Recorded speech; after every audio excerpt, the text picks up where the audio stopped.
El contexto de la amenaza es importante que podamos también desarrollar en este momento.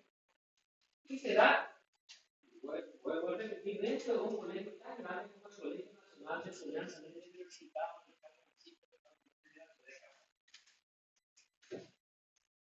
una institución grande que como tal tiene un organigrama funcional, que los testigos también han confirmado desconocer ese organigrama.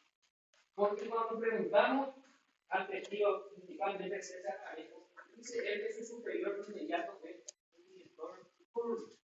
Cuando que según el organigrama que mostramos acá al tribunal de sentencia, establece que el plazo docente está debajo, encima está el jefe de estudio, después está el director de turno y después está el director.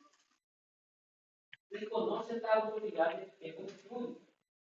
Y van directo, pasan todo eso. ¿Por qué estamos en problema con el director de turno? ¿Por qué no hay problema con el jefe de estudio? Porque se saltan las jerarquías y van directamente a atacar al director. Porque el trasfondo de esto no era la de demandar o denunciar con acción al director. El trasfondo de esto era sacar al director general. ¿Cómo vamos a ir desarrollando más adelante, demostrando esa afirmación? Algo demasiado importante también y relevante es establecer la cronología de los hechos. Y los hechos debatidos se dieron en un ambiente de discusión administrativa y conflicto laboral. Escuchamos a varios testigos que independientemente al valor del Ministerio Público actualizado, de Villalta, esta defensa es más de esa testificar al solo efecto de armar la cronología de los hechos.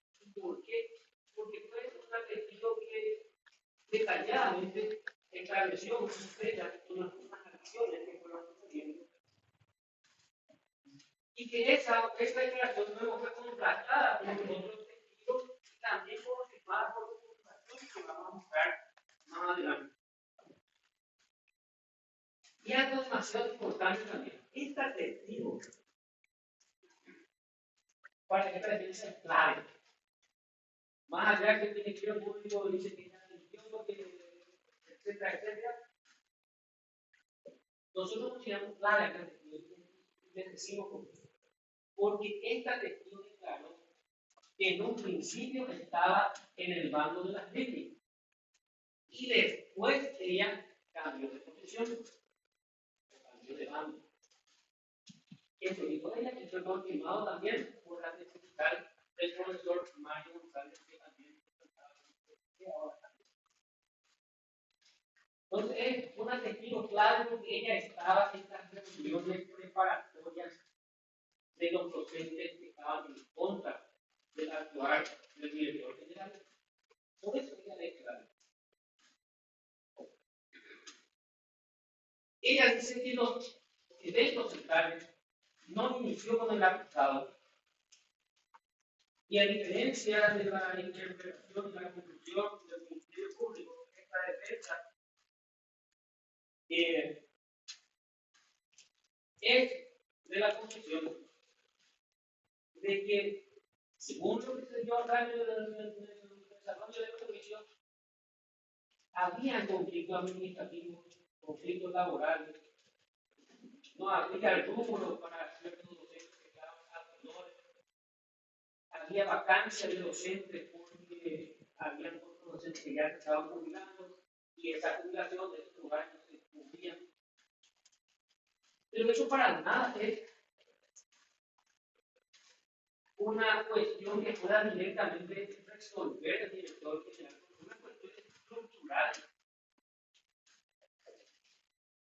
Y el director no designa a docentes. Esa designación o nombramiento viene del Ministerio de Educación. No de ellos. Los eventos centrales no inician con el acusado. acusado, pero se suman con todo ese cúmulo de cosas y las bolas de nieve que habla dentro de los alegatos de la Ministerio Público. Pero suceden pequeñas cosas que van encendiendo más la situación. Y los eventos centrales se realizan ahí en las finales de marzo y ya en febrero comenzamos, según la técnica, dice, comienza todo con el docente Ramón Rodríguez, que es víctima en este caso, quien fuera de esta institución agredió físicamente a otra docente que es hermana del acusado. Entonces, un grupo de docentes queriendo salvar al docente supuestamente violento de posibles sanciones, se acerca con la hermana del acusado y le pide a que retire su denuncia. Ante la negativa de ella,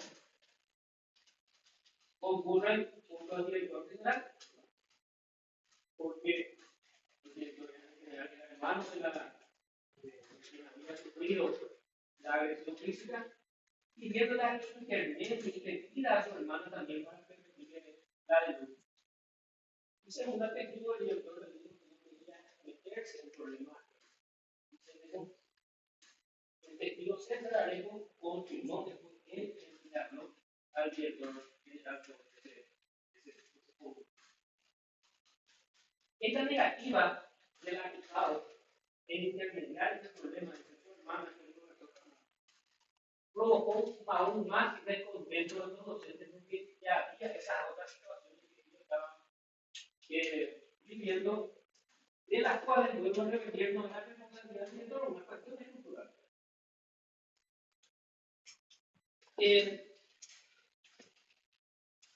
En ese tiempo también se estableció toda la resolución del ministerio que se utilice reloj biométrico para comunicación de asistencia. Y esto también como que le puso de enojo a los docentes que no querían ser controlados de esta manera porque me estaban sacando de su zona de control. Que a mí no me estaban controlando con el reloj marcado la partida de semana. Y yo soy profesor antiguo, ya me voy a jubilar. Y saliendo sacando mi zona de control. Entonces empieza a generarse mayor disponibilidad. Hay disposición ministerial que habla sobre el cierre de portones, porque acá se estableció que ellos ya no amenazaba o no maltrataba, cerraban los portones. Y la resolución 183 de 2023, que tiene su antecedente, la resolución 17.789 de 2016, autoriza el cierre de portones en horas de clase. También autoriza la disposición de cámaras dentro de la institución, todo por temas de seguridad. Y eso no está al alcance de cambiar, no está dentro de la función del director, el que ha sido un capricho de él, no poner el director marcador, un capricho de él, no vale poner acá cámara. Son disposiciones y resoluciones ministeriales a las cuales él, dentro de su manual de función, y como posición de garante, está obligado a hacer cumplir. Porque él, como director, tiene que cumplir, hacer cumplir las normas emanadas por los superiores del Ministerio de Educación.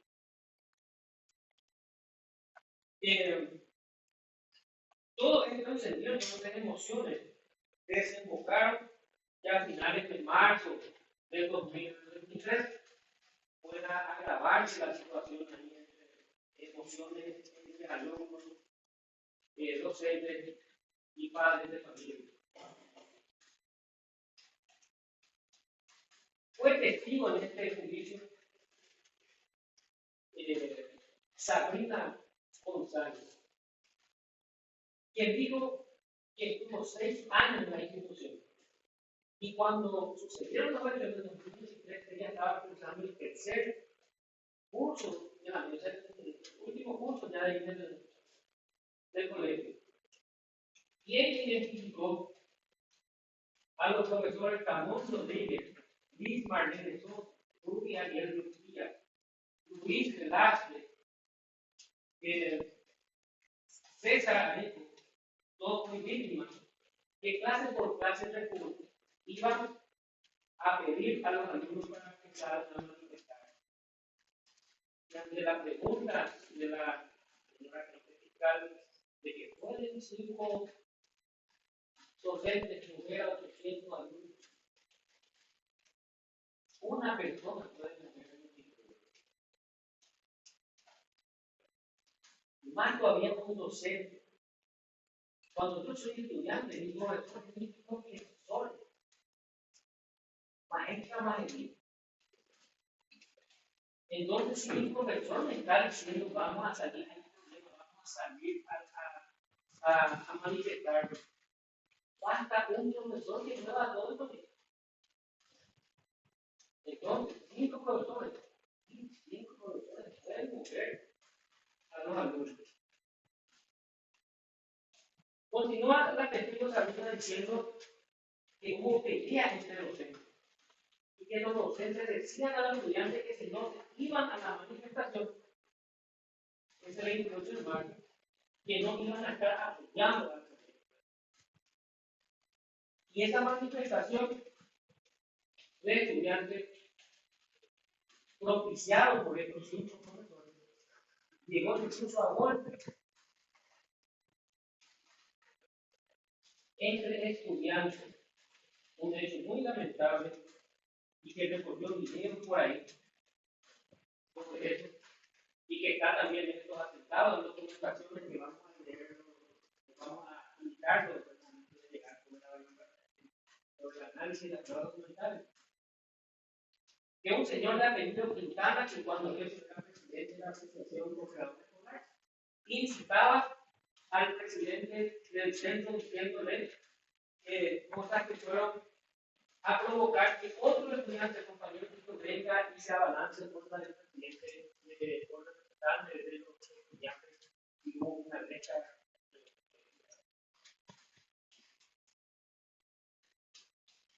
Días antes a ese hecho, el 7 de marzo del 2023,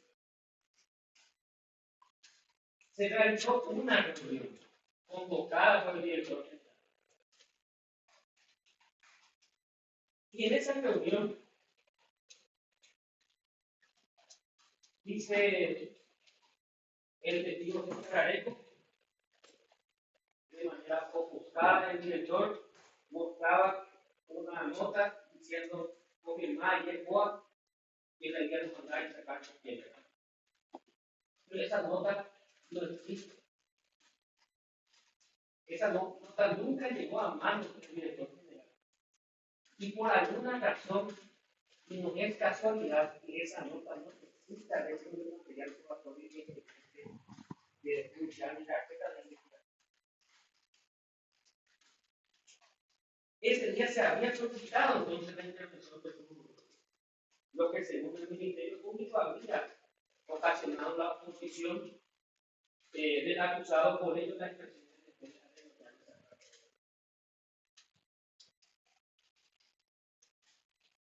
El profesor Mario González explicó que la supuesta amenaza de mandar y sacar su tiempo no aconteció en la reunión, contrariamente a lo que dijo César Areco que fue en la reunión. El profesor Ramón Rodríguez dijo que Mario le dijo que fue aquel el que el profesor Edgar Castillo le dijo. El profesor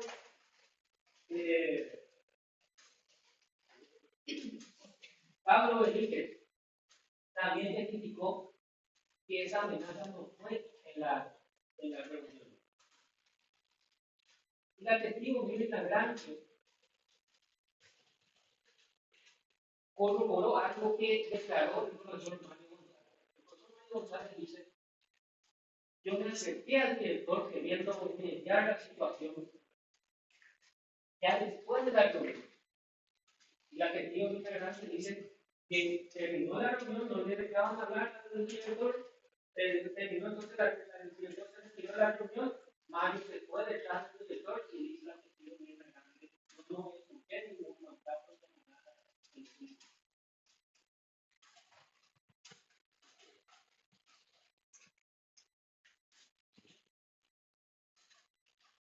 Volvemos a preguntarnos si cómo podríamos estar acusados de una petición de intervención si él mismo ya lo había solicitado.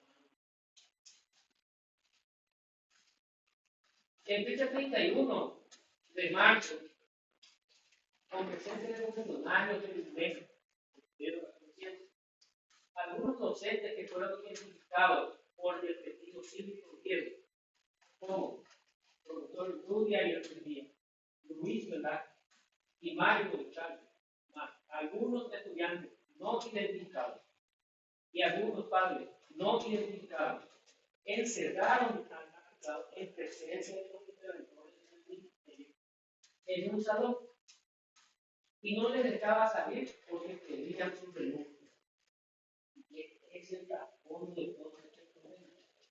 Es la cuestión, es conseguir la renuncia del ministerio.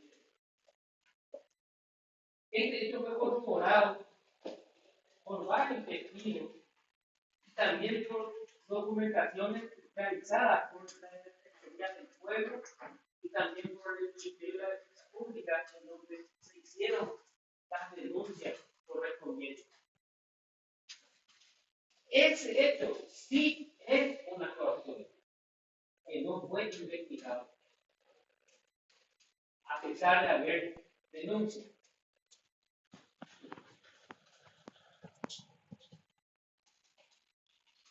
¿Cuál fue la fuerza? Llegarle al directorio de su esposa de salud. ¿Cuál fue la amenaza? De que no iban a salir de ahí si no presentaba su renuncia. Y esa era la constitución de la ley. Estaban pidiendo la renuncia del director a la fuerza. Pero no fue investigado en el hecho a pesar de haber realizado la denuncia. El Ministerio de la Defensa Pública tuvo conocimiento de eso y también la Defensoría Pública. Desde ese lugar, el acusado llamó por teléfono a la policía. Y con esto la policía no se vaya a realizar el procedimiento policial de. Esto fue corroborado por la testifical de la señora García.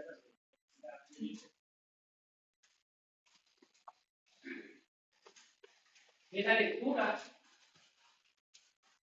de la nota fiscal Orantia 4, en la hoja 4 de la Secretaría por la cual se comunica pues, el inicio de la investigación, se puede constatar que cuando entonces era víctima, el hoy es acusado, y también apareció como víctima quien fuera directora coordinadora departamental de educación, la profesora García. Sin embargo, luego de la declaración en sede fiscal, quienes hoy aparecen como víctimas, y sin contar con pruebas de descargo, esta defensa considera que el Ministerio Público se apresuró en ejecutar su coacción.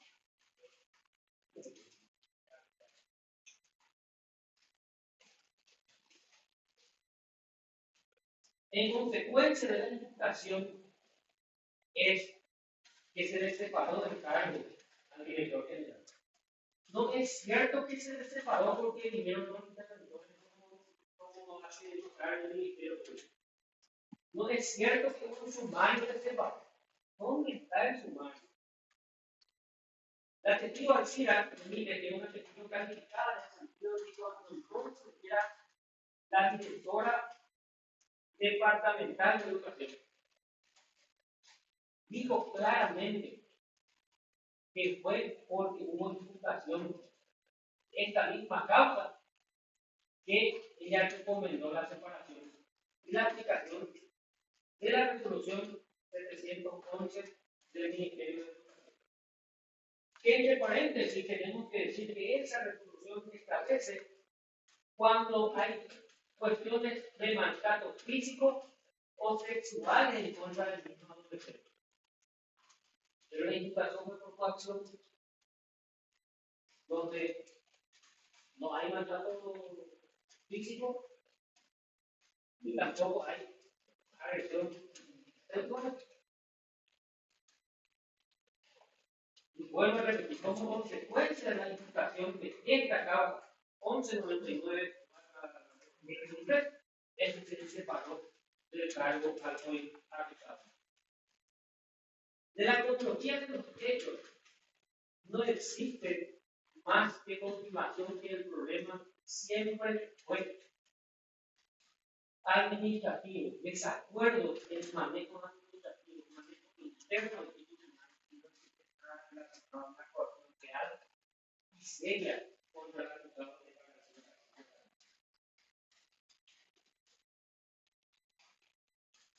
El tipo penal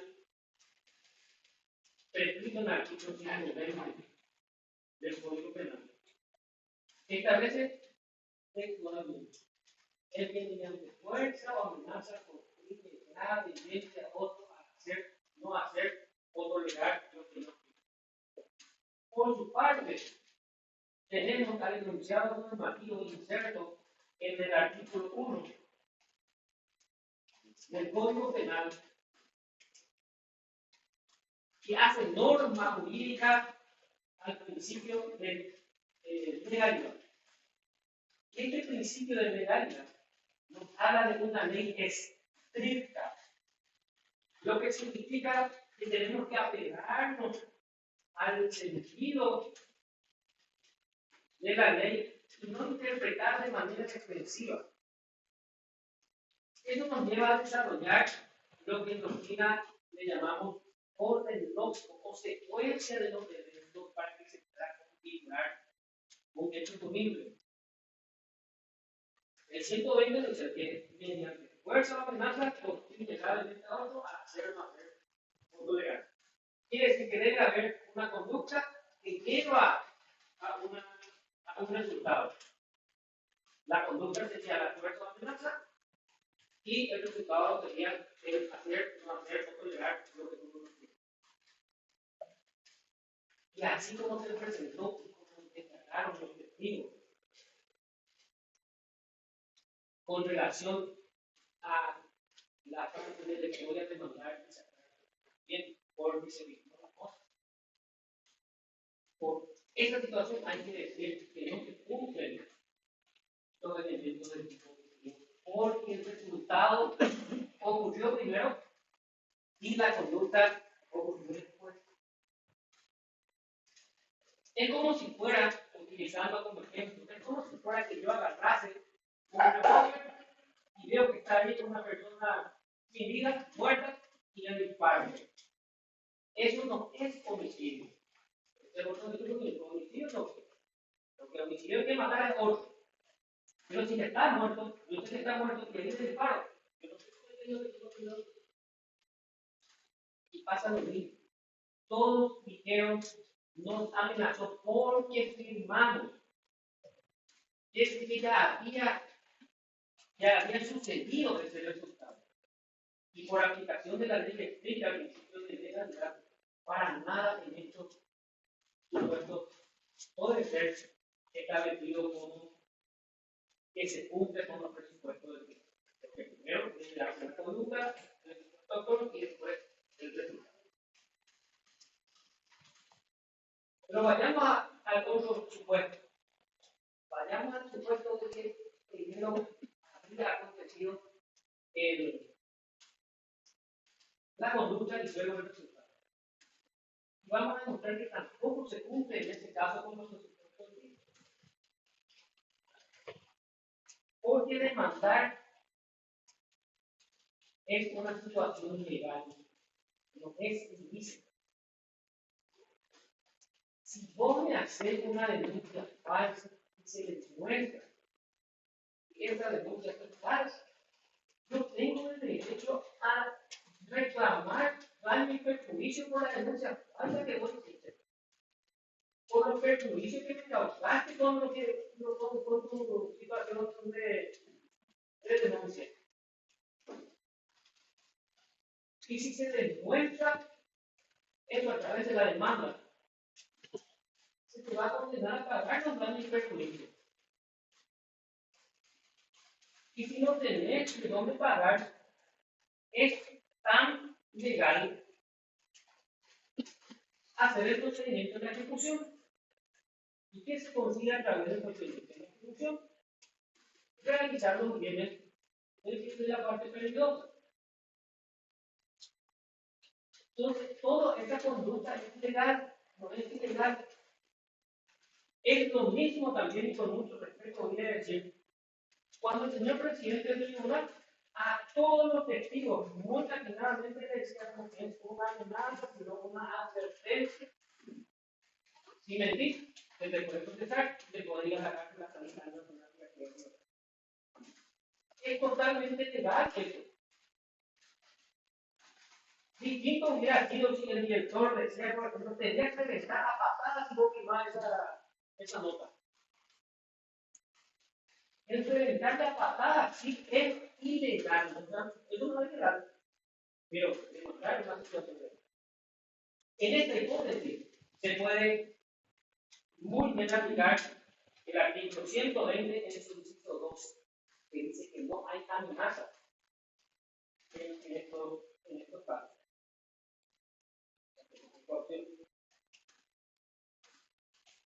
Por lo demás, las víctimas, independientemente a esa supuesta amenaza, dijeron que firmaron y entregaron la nota. O sea que la amenaza no tuvo la idoneidad suficiente como para conceder gravemente la autodeterminación y la libertad individual del supuesto ofendido. Para que haya coacción en términos técnicos, la fuerza o amenaza tiene que ser tal que me constriña a mí gravemente a hacer, no hacer o a tolerar algo en contra de mi voluntad. Y de hecho, he presentado, igual presentado. Ahí tenemos que hablar entonces de un nexo de causalidad dentro de este tema. Vamos a eliminar temporalmente la conducta del acusado. Vamos a suponer que él no dijo quería demandar y sacar sus bienes. Se produce igual el resultado. Igual ellos iban a presentarlo en luego la nota. Entonces no hay un nexo de causalidad, no hay una relación causal entre la conducta y el resultado. Y no fue tal como para que me constriña a mí gravemente en mi uso de libertad individual con mi autodeterminación.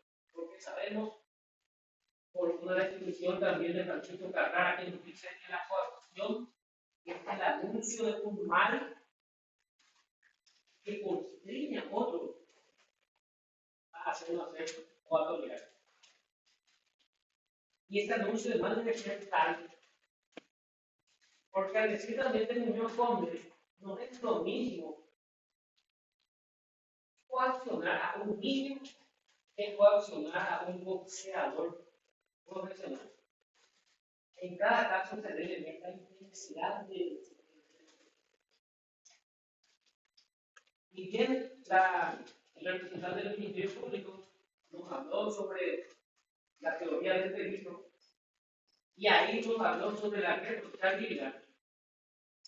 Esta defensa quiere usar la responsabilidad inversa, o lo que en doctrina llamamos como la capacidad de resistencia que tienen las víctimas.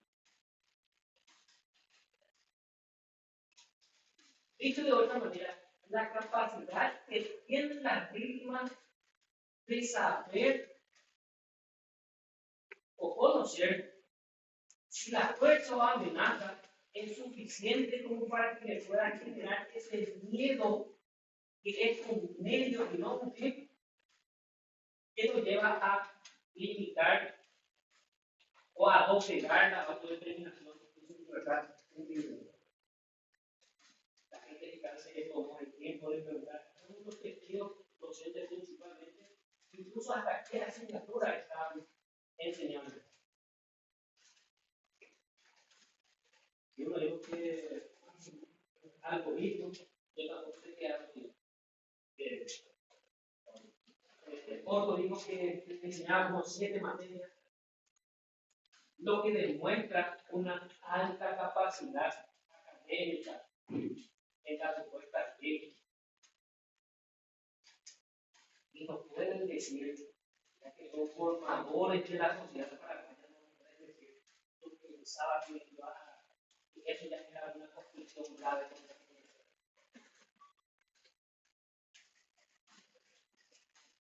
Es importante también volver a tomar la crítica de la región de Civilidad Alta sobre este punto que dijo que ellos sabían que era imposible el sacar su conocimiento.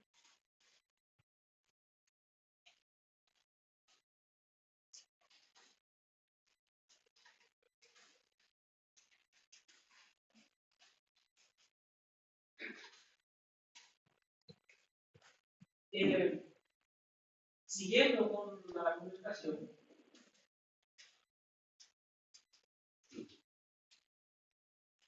nos preguntamos por qué será que habría dicho este acusado si el mismo ya había sido imputado antes de la intervención. Es lo que él estaba molestando, entonces si él ya estaba en ese plan de que se pueda realizar los procesos. ¿Por qué será que había dicho el acusado si la nota al MEC para intervenir en Rubo no iba en contra de él como dijo César, y tampoco que ella aceptaba en nada? ¿Qué habrá sido entonces la intención del acusado?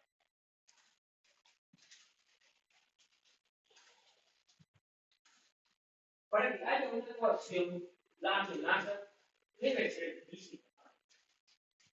Y caso contrario, cada vez que recibamos nosotros también un telegrama relacionado que nos dice, por ejemplo, pagar tu cuenta, decimos pagar en 48 días, vamos a iniciar acciones judiciales. Quiere decir que esto es una coacción, podemos denunciar en contra de un telegrama.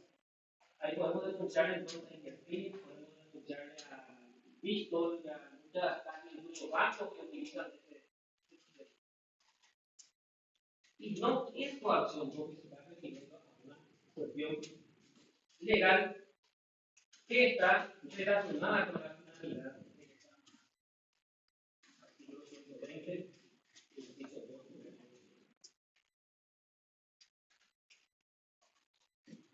Por lo demás, estamos hablando, si bien la fiscalía dice que hablando de un delito de actividad, también estamos hablando de un delito de resultado, porque hay un antecedente y un resultado. Y debe existir todo cuando estamos hablando de los delitos de resultado. Y en este juicio no se demostró realmente que la conducta del señor Castillo haya sido demandada por otro.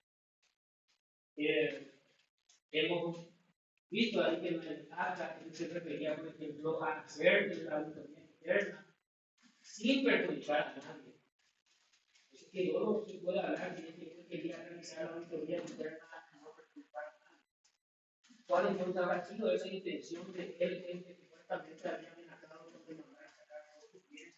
Porque se había firmado una nota presentado esa nota a la vez y esa nota por qué trataba de una certificada que trataba sobre una intervención del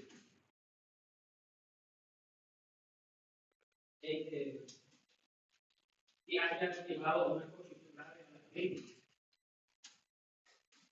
Si bien se desarrolló ampliamente el tema del maltrato sistemático, la cuestión del sistemático es donde tenemos un